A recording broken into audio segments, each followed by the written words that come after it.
We don't want any funding from the federal government. Because, you know, we want no carrots, with no strings, no nothing. This is all locally funded. And will some communities be more funded than ever, more than others? Sure. I mean, some communities are bigger than others, you know. Some may require tanks, you know. Some may require just rifles. Some may require heavier communication equipment, first aid, trucks, things like this. But there are ways to get this paid for, you know. You bring up an interesting point when you talk about carrots and sticks. This is a bone of contention that I have, is that when the federal government wants to bully the states into doing something, if the state does not want to comply, the federal government immediately says, well then, we won't give you your funding for such and such, whether it's highways or, you know, whatever it happens to be. How do you see a way out of that? We were talking with Dave Ross recently, who's running for lieutenant governor, and he's had a conundrum on stuff like Medicare and Medicaid, for example. But some of these things, the funding cycles and the vicious cycle of it is so deep at this point that breaking it, you risk literally seeing infrastructure collapse in certain respects. So how do you go about getting to a point where you can say to the federal government, keep your money, pull the trigger, we don't care? Right. And you're absolutely right. I mean, there are some infrastructures that they've been paying along. But remember, if we go to the fair tax and the state treasury takes the money first, and now we're funding the federal government, we start taking a little bit of control of that. However, we still have a problem like with Medicaid, Medicare, federal highways, you know, and if indeed that didn't get shifted because of the heavy bureaucrats in Washington have so much control. These things weren't developed yesterday, and they're not going to go away tomorrow. There are plans, there are ways that you can come in here and by controlling the funds, start taking more of that power away from these bureaucrats and departments and implementing more in state, keeping that money here, okay? So that we Wisconsinites can get more benefit out of our income, or you know, the taxes that we pay. So there are ways, but you can't just go in there and slam it down because there would be chaos. There will be, you know, just rioting. People won't know what to do, and I'm not sure that we have the talent in state right now, if indeed that all came here. Okay, You're not so sure? That right? I'm trying to be nice. Understatement. So, you know, there's going to be a little bit of a training cycle there. You know, like I said, 2 terms. I'm not coming in here to try to solve things in 6 years. I figure 12 years we can get enough of these things rolling, but we've got to start somewhere, and we've got to start sometime. So why not now? Okay, why not now? Okay, great.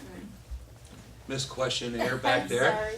You're with which party? Constitution? Constitution Party, yes. Okay, you go to Washington, you're in the Senate, in your Constitution Party, you've got Republicans and Democrats. How are you gonna try to make them see it your way with a lot of your ideas and such? Okay, first of all, when I go, You're going to be the minority. well, there's actually 5 U.S. senators running on the Constitution Party right now, okay? And all 5 of us have a very strong showing right now.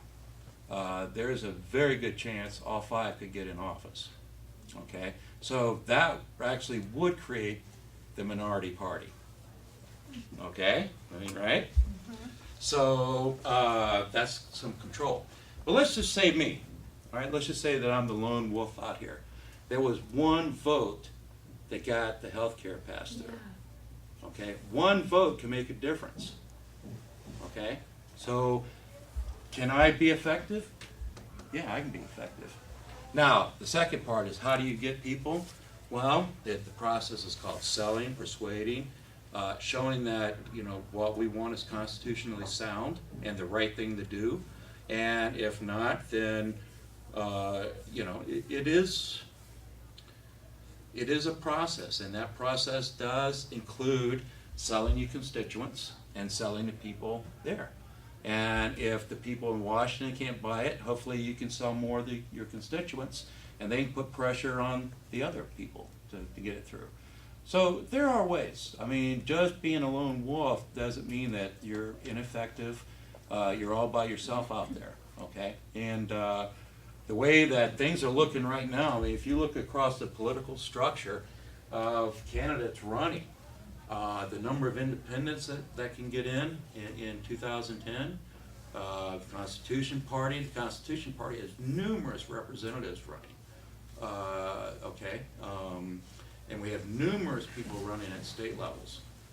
This is not just, you know, me out here, I'm the Constitution Party, okay? You know, so but that almost sounds like a party, you're gonna follow party agendas. And I'm here to tell you right now that the Constitution Party does not do that. I mean, we are here, you know, to base the federal government on the U.S. Constitution and everything possible to follow it, all right? If indeed we get out of line and start looking at religious agendas, our social agendas, or then we deserve to be wiped out, just like the two major parties right now should, okay? But we can be effective. I am not, like I said, looking at just standing there with my thumb in my ear and wondering what to do. I mean, you know, it's gonna be a lot of work. I don't, you know, insanity, yeah, you know, taking on a challenge like this, but that's the way I was brought up, so, you know.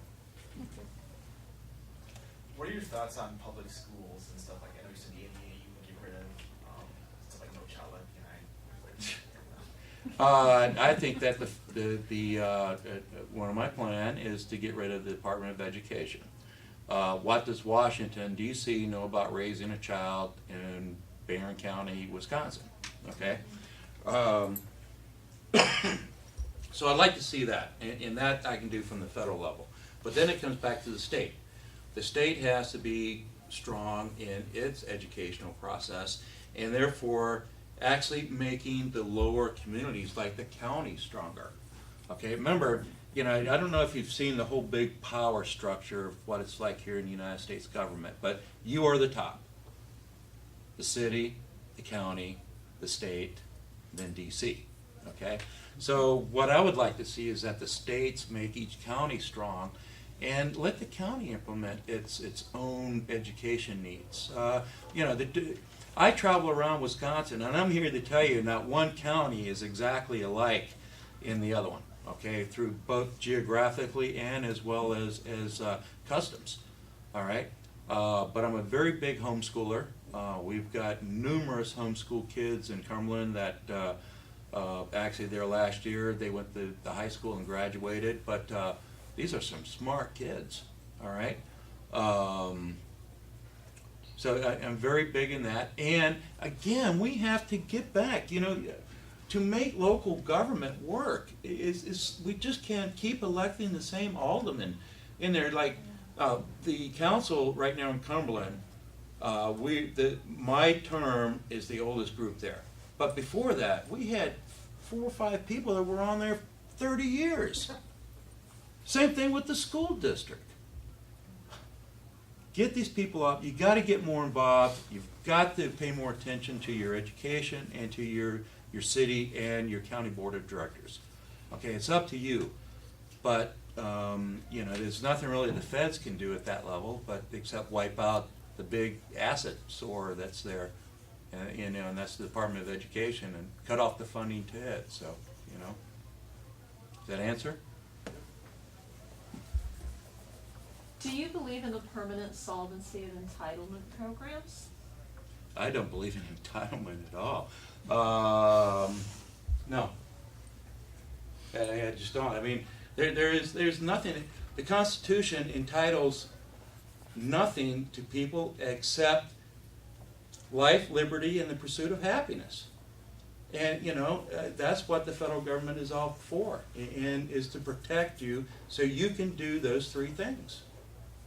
is not to give you entitlements. I'm sorry, people say, well, you're awful cold about, not giving entitlements and Medicaid and welfare, and show me in the Constitution where it says that we do this, okay? We have perverted the Commerce Clause, the Supremacy Clause, and the General Welfare Clause so much that people don't even know what we have anymore. And that was not the intent of the founders who wrote the Constitution. We have to get back to that basic.